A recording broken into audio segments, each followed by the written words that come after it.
What do you think we can do to raise awareness of cyberbullying? Can you explain?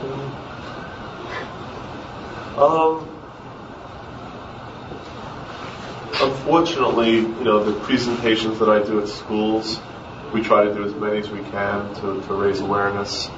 But our resources are limited, because I can only go speak at so many schools. We are very busy here, And there are about 100 of you and 1,000 of schools.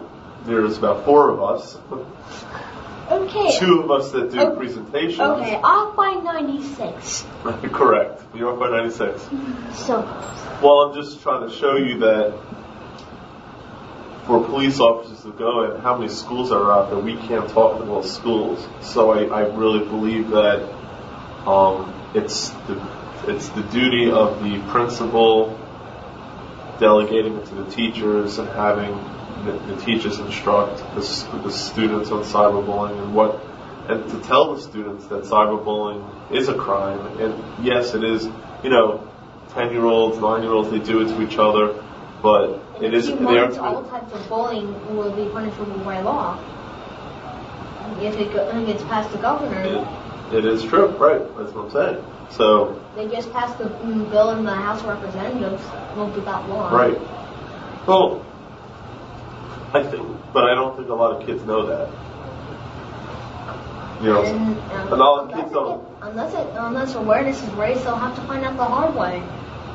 And when we have to show up at someone's house, and I'm about to go knock on the door in Anne Arundel County about a student who does Facebook account, I guarantee the parents are not going to be happy about that. Now, I'm not going to say we're going to criminally charge the student, but I'm telling you, we're approaching the zero tolerance policy where cyberbullying, sexting in schools are not tolerated, and kids will be charged. And then they have to, obviously go to juvenile detention, or if that's the case, charged criminally is not good. So it's approaching that. But as far as awareness goes, I think it's up to the parents. And just as you said, like you mentioned, public service announcements. I think the main place that has to be made aware is in the schools, because that's where it's happening amongst the students. What is your opinion of social networks?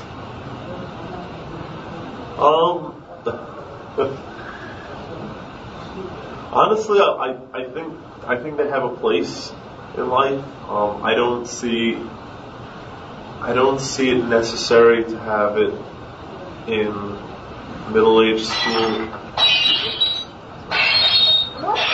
That's one of my ringtones. I should have muted it. See, I like to play with my phone. Okay, so what was I going to say? What were we just talking about? Social networking. Oh, social networking, right. It has a place in life, I think, for older people, but for middle-aged students, I don't think it's necessary, because what do you really do when you go on a Facebook account or a MySpace account? Who are your friends going to be? Your fellow classmates mostly, right? Most of your friends are your classmates, right?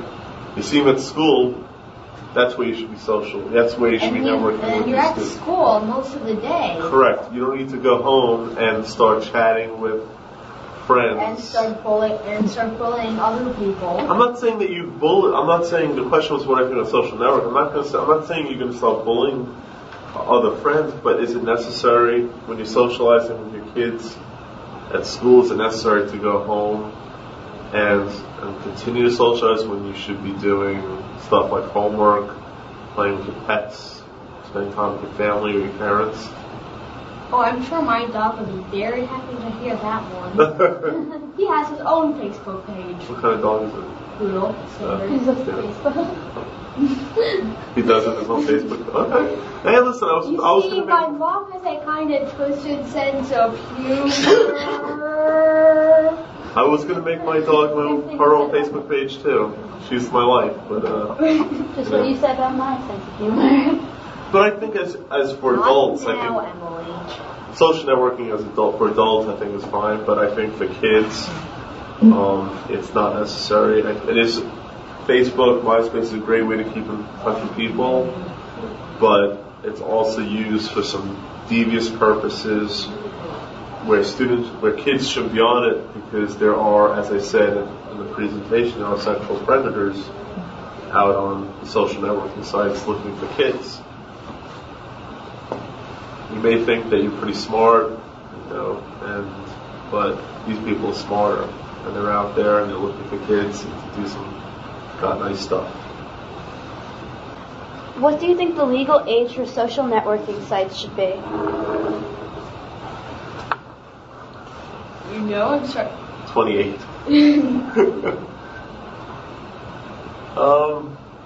That's a hard question because I think kids at from 11 to 15 are at different maturity levels, and I don't think to cut off one particular age is appropriate. I mean, should an 11-year-old be on it? Absolutely not. 13-year-old, no. Well, my opinion. Circle of my friends. I'm sure a lot of your friends do have Facebook accounts, but I just don't think it's appropriate. As you're getting up into the high school age, I don't see a huge problem with it. You're older, you're able to make that determination of who your friends are on Facebook and not allow just anyone on it. So I don't think there's a specific age, but I know I would have to say between 11 and 13 is way too young. And if a kid has a Facebook account, the parents should definitely be monitoring that Facebook account, especially the friends list. Did I tell you, I think it was at the presentation where the mother was monitoring the Facebook account of her daughter and noticed like a 45-year-old man on the friends list. Excuse me. She Googled his name and he came up as a sex offender. He's had sex with kids, so then I had to have to talk with that guy, and that wasn't pretty. So it should at least be monitored. Excuse me. I have a cough. It should be monitored. Are you able to read them? Yes, I can. Okay. The pencil helps with the handwriting. Anything else? No. Thanks for your time. Thank you for helping interview us. You're welcome.